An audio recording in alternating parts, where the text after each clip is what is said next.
Selamat pagi pemirsa, senang sekali Redaksi 33 kembali hadir. Kali ini bersama saya Rosmi Rahma, sejumlah informasi penting akan kami hadirkan untuk Anda dan berikut diantaranya.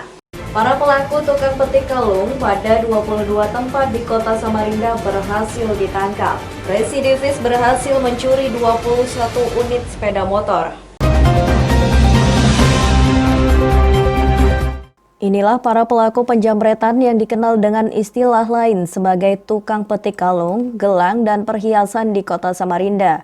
3 orang pelaku PTR, RY, dan PKL adalah spesialis kejahatan pasal 365 dan 363 KUHP. Ketiganya sudah ditangkap dan menghuni sel tahanan Polresta Samarinda. Kejahatan 3 tersangka terungkap dilakukan pada 22 tempat di kota Samarinda. Selain spesialis jamret yang mengendarai sepeda motor, mereka juga beraksi mengintai nasabah penggadaian dan nasabah bank. Modusnya dengan cara mengempesi ban mobil dengan menancapkan paku di ban mobil calon korbannya. Pelaku kemudian membuntuti sampai ban gembos dan korban keluar dari mobil. Pada saat keluar dari mobil itulah para pelaku beraksi dengan memecahkan kaca mobil dan mengambil tas berisi barang berharga atau uang dari korbannya. Jadi kalau rekan-rekan sering melihat viral di beberapa hari terakhir, ada yang jambret masuk CCTV, kaca-kaca yang nominalnya cukup besar, ternyata inilah pelakunya. Ini adalah 3 orang pelaku yang berhasil kita amankan. Ini saudara P, saudara P juga ya, Pak Supri, saudara P, ini saudara R. Satu lagi ada DPO kita, saudara DT. Itu mungkin merupakan otaknya atau perencana. Tetapi untuk di kejadian itu sudah tetap masih kita kejar. Insya Allah sebentar lagi akan kena. Ketiga pelaku adalah penjahat spesialis yang mahir di bidangnya. 2 orang tersangka adalah residivis pada kejahatan yang sama dan baru dibebaskan karena program asimilasi selama masa pandemi COVID-19. Saudara P ini adalah eksekutor. Sudah kita bisa rangkaikan juga bagaimana dia melempar kaca itu dengan busi yang sudah dihancurkan, dilempar. Kemudian saudara yang DPO itu, saudara DT itu yang menempatkan paku ke dalam ban. Kemudian jokinya, ini ya joki. Kamu joki coba ya. Nah ini joki, ini bagian yang jamret dari dalamnya. Jadi memang cukup terencana. Semua diikuti. Dari mulai mobil jalan, kemudian dicoblos bannya diikuti, semua kita bisa tahu. Alhamdulillah penyidik kita juga lebih teliti sehingga pergerakan mereka semua kita bisa tahu. Salah satu korbannya adalah seorang wanita bernama Nurul Hikmah Arsita. Dia mengalami pencurian di Jalan Ahmad Dahlan, Kelurahan Sungai Pinang Luar, Kecamatan Samarinda Kota 25 Juni lalu. Mobilnya sudah digembosi saat berada di ATM. Ketika dia turun melihat ban mobil, pelaku mengambil tas dari pintu sebelah dan kabur. Kerugian Nurul sekitar 60 juta rupiah. Tim Kaltim TV, Hardin melaporkan.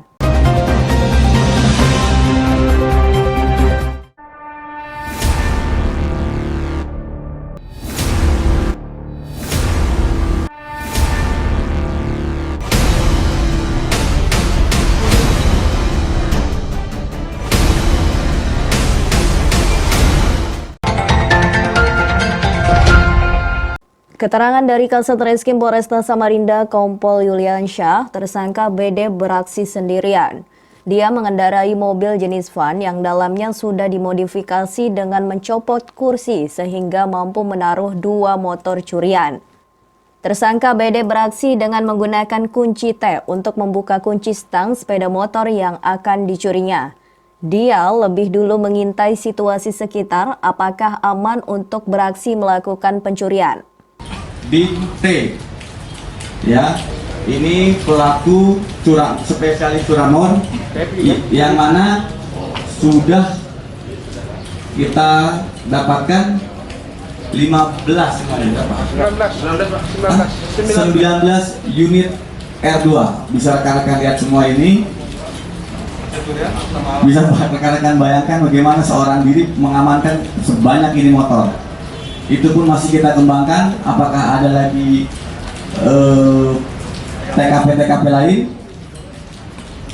Saudara ini melakukan pencurian motor tersebut menggunakan kunci T. Modus lama seperti biasa. Lihat kanan kiri aman, tongkel motor jalan. Setelah mendapatkan motor, tersangka BD memasukkan ke dalam mobil yang dibawanya. Sepeda motor itu dijual ke daerah-daerah perkebunan di Kalimantan Timur sehingga tidak mudah terlacak, meski motor tidak ada surat-suratnya.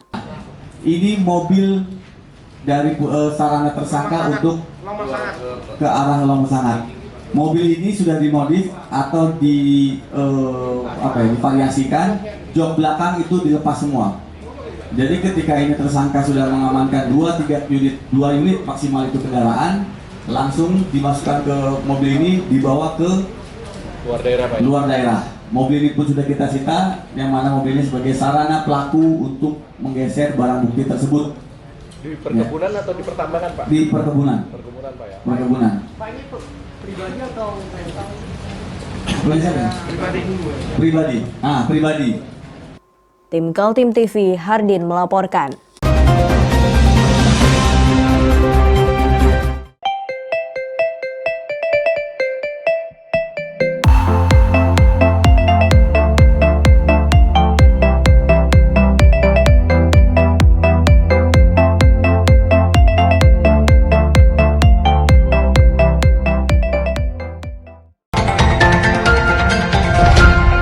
Beginilah riak-riak yang terjadi di DPRD Kaltim. Legislatif berusaha memainkan perannya secara maksimal dengan melakukan pengawasan atas kerja eksekutif, seperti dalam merekrut pejabat tinggi yang menempati kursi lowong di beberapa OPD atau organisasi perangkat daerah. Adalah fraksi Partai Kebangkitan Bangsa yang membuka adanya dugaan tidak sehatnya sistem rekrutmen pejabat di Pemprov Kaltim. Dalam rapat paripurna, Ketua Fraksi PKB Syafruddin belak-belakan menuding Pemprov Kaltim bersalah dalam merekrut pejabat yang menempati beberapa OPD. Kita udah dengar penjelasan Pak Wakil Gubernur, tapi sama sekali tidak menyentuh substansi apa yang dipertanyakan oleh fraksi PKB. Penjelasannya Pak Wagub terkait dengan 5 OPD ini. Salah satunya adalah orang yang udah pensiun masih menjadi ketua tim sel. Nah, ini kan yang ditanyakan, tapi nggak dijelaskan. Yang kedua adalah orang yang tidak lulus tapi diluluskan. Karena ada ini kan, ada bukti-bukti kan?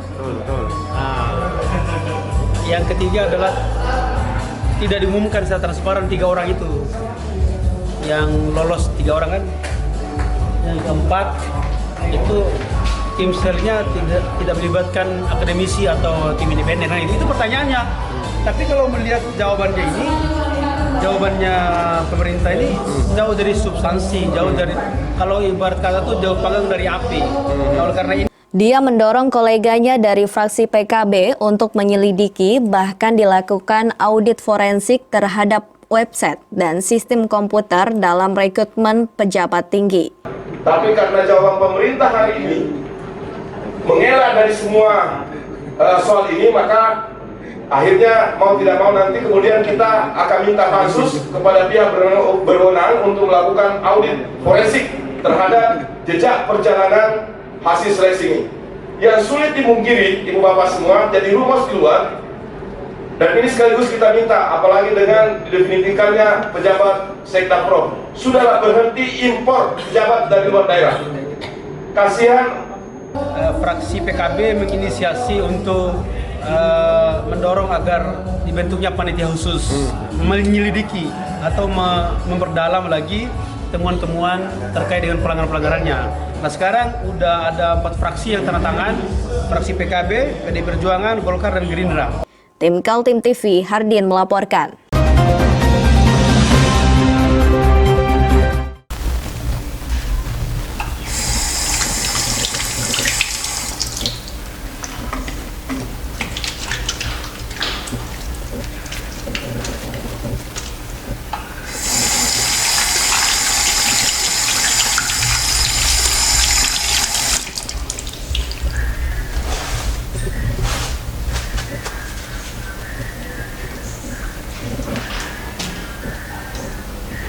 Meskipun di rumah saja, kita tetap selalu menjaga kesehatan, cuci tangan, menggunakan hand sanitizer.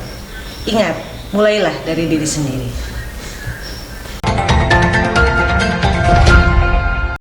Dua tersangka yang diamankan adalah Slamet 35 tahun dan Jaya 28 tahun. Keduanya dibekuk polisi dari tempat kos di Jalan KS Tubun, Samarinda. Menurut Kasat Reskrim Polresta Samarinda, Kompol Yuliansyah, awalnya adalah laporan pemilik usaha rental yang mobilnya dibawa kabur dan dijual pelaku. Kita berhasil mengamankan sindikat penggelapan kendaraan R4. Macam-macam modusnya. Ada modus rental, ada juga modus putus atau leasing. Sementara yang sudah kita amankan 3 unit kendaraan yang ada di belakang rekan-rekan semua. Ada Terios 1 unit, Avanza 1 unit, dan juga ada Honda Jazz 1 unit. Kemungkinan kita akan mengembangkan masih ada unit-unit yang lainnya. 3 mobil disita polisi dari wilayah pedalaman Kutai Kartanegara, Balikpapan, dan Sangkulirang, Kutai Timur. Mobil bodong itu dijual pelaku dengan harga murah seperti untuk Toyota Avanza 15 juta, Daihatsu Terios 30 juta, serta Honda Jazz 18 juta. Yang sudah kita amankan 3 unit kendaraan yang ada di belakang rekan-rekan semua.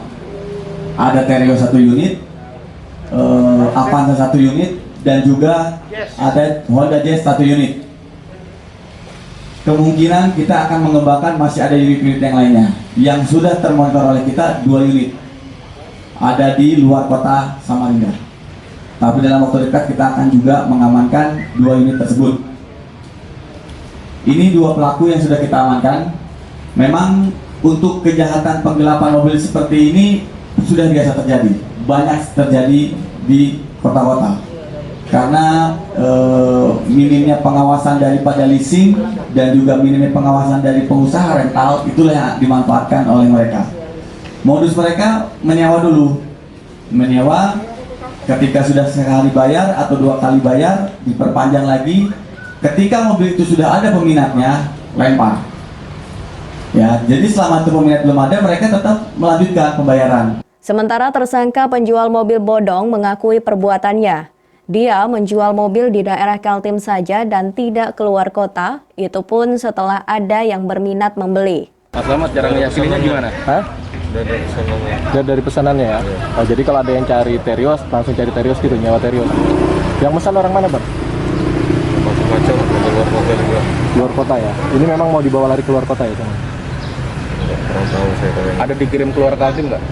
Ada yang pesan dari luar Kaltim? Rata-rata jual berapa? 10 sampai 15. Duitnya digunakan apa? Buat apa duitnya? Pakai hari-hari. Perbuatan kedua tersangka dikenakan pasal 372 KUHP tentang penggelapan. Tim Kaltim TV Hardin melaporkan.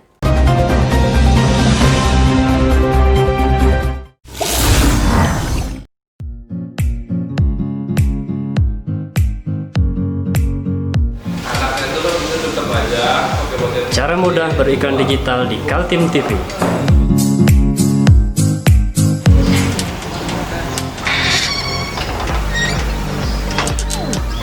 Yang pertama, jadilah sahabat Kaltim TV.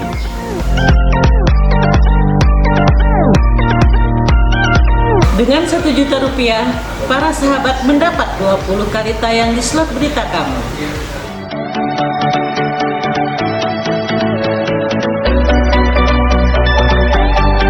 Dengan 20 detik dapat menjangkau 20.000 penonton.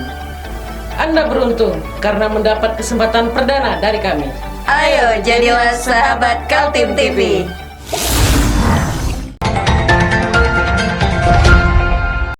Undang-Undang Minerba Nomor 3 Tahun 2020 sudah disahkan oleh DPR beberapa waktu lalu. Pemerintah sudah menerimanya, namun penolakan masih terjadi di beberapa daerah, termasuk dari kalangan aktivis mahasiswa di kota Samarinda. Puluhan mahasiswa tergabung dalam Aliansi Mahakam atau Mahasiswa Kalimantan Timur menggugat mendatangi gedung DPRD Kaltim. Mereka berorasi bergantian mewakili organisasi mahasiswa dengan satu tujuan, yakni meminta Undang-Undang Minerba yang baru dibatalkan.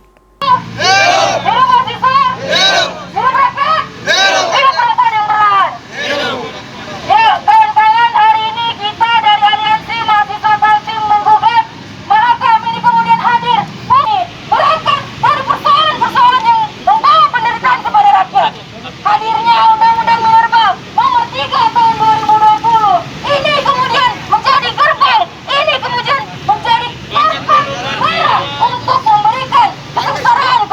Tuntutan para mahasiswa selain meminta mencabut UU Minerba Nomor 3 Tahun 2020, juga meminta agar dilakukan moratorium izin tambang dengan menyetop menerbitkan IUP atau izin usaha pertambangan di Kaltim. Kemudian, mereka juga menuntut pemulihan Kaltim dari kerusakan lingkungan akibat aktivitas pertambangan dan hentikan tambang ilegal yang makin meresahkan. Khusus untuk illegal mining yang marak di Kaltim, para mahasiswa meminta Kapolda tidak tinggal diam. Tim Kaltim TV, Heriman melaporkan.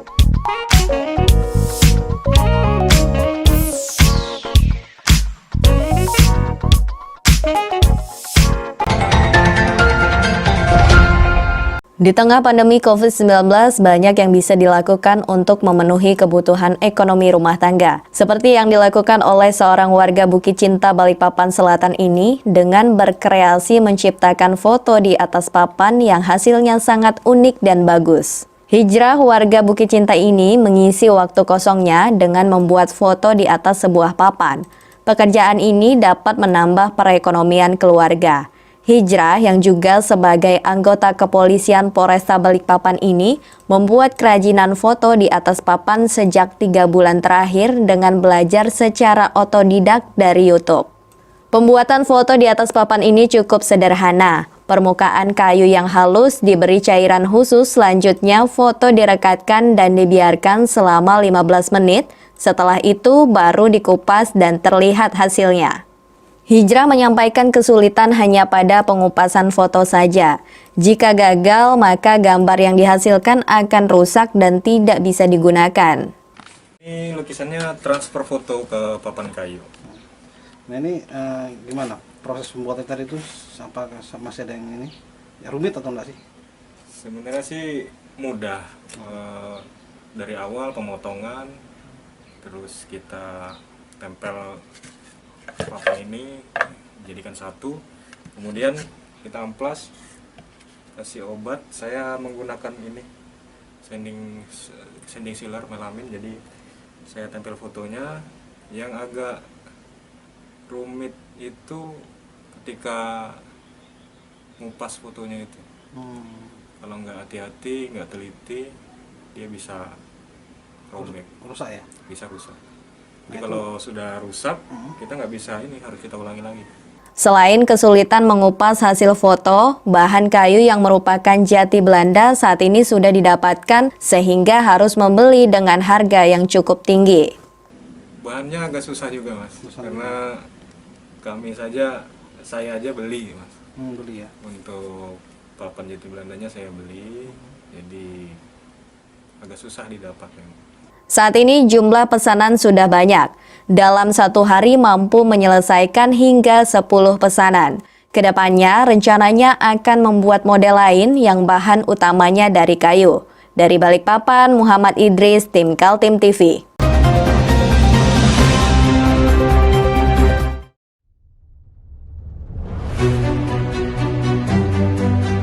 Untuk hari ini kita ada kegiatan untuk membungkus sembako untuk dibagikan ke masyarakat yang membutuhkan karena COVID-19 ini. Semoga kita sukses semua. Harus kerjasama yang bagus. Pancasila! Pancasila! Pancasila!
Calm Essential Oil Blend.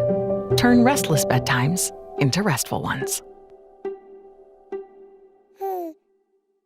Masih bersama saya Rosmi Rahma, kembali kami sampaikan dua berita utama Kaltim hari ini.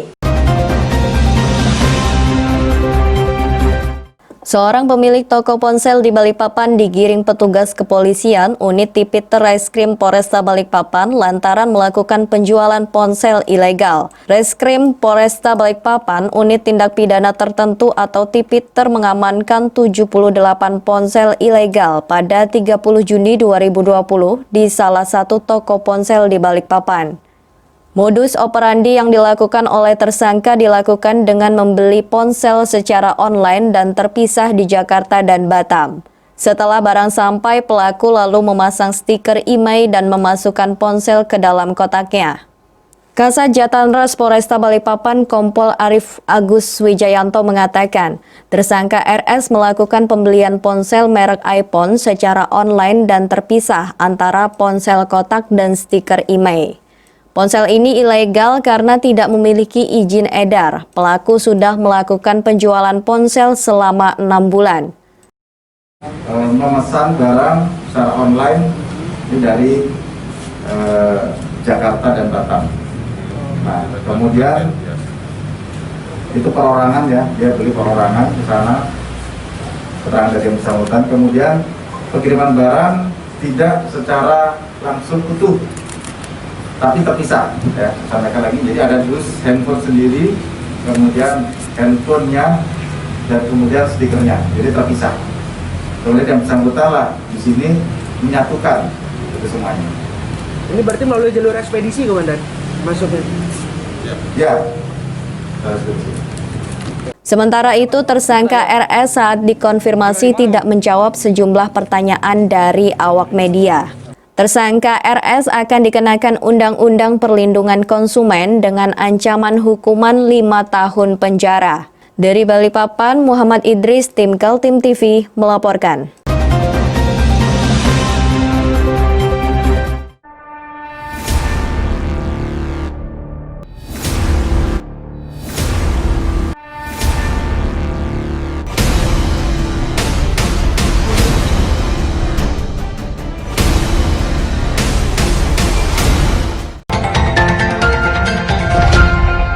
Masa pelonggaran menuju new normal di Kota Samarinda diisi jajaran Polri untuk menggelar razia cipta kondisi.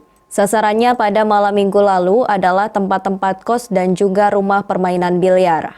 Di tempat kos-kosan Jalan Merdeka, Kecamatan Sungai Pinang Dalam, petugas menemukan adanya kamar kos ditempati 2 orang remaja berlainan jenis. Ketika ditanyakan apakah mereka sepasang suami istri dan diminta menunjukkan surat nikah, keduanya mengaku hanya berpacaran. Kedua remaja kemudian diamankan untuk diberikan pembinaan. Selain tempat kos-kosan, petugas juga menyisir rumah permainan biliar. Pengunjung yang ditemukan tidak memakai masker langsung disuruh pulang oleh petugas kepolisian. Baik, kelitian malam ini kita melaksanakan Cipkon dari Polsek Sungai Pinang, di mana di masa pandemi COVID-19 ini kita tetap mengedepankan protokol kesehatan kepada tempat-tempat yang kita singgahi, di antara tempat-tempat biliar, kemudian penginapan dan kos-kosan. Di mana hasil yang kita dapat malam ini diantaranya didapat pasangan bukan suami istri yang kita bawa, kita amankan di polsek untuk dilakukan pembinaan. Dan berikut juga ada motor yang kita curigai tidak lengkap dengan surat-surat. Selanjutnya dan ini yang pasangan ini kan didata atau gimana?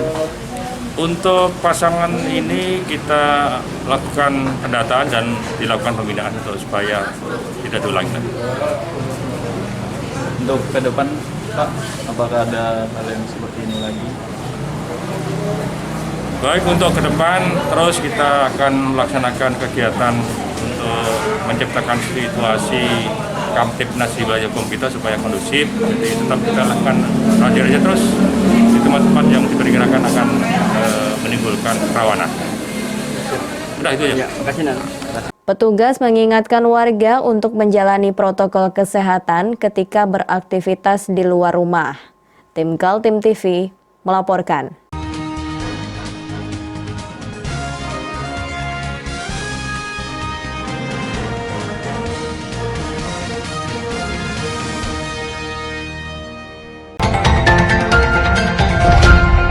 Berita tadi sekaligus menutup perjumpaan kita kali ini. Akhirnya saya Rosmi Rahma dan seluruh kerabat kerja yang bertugas mengucapkan terima kasih atas perhatian Anda. Selamat pagi, selamat beraktivitas dan sampai jumpa.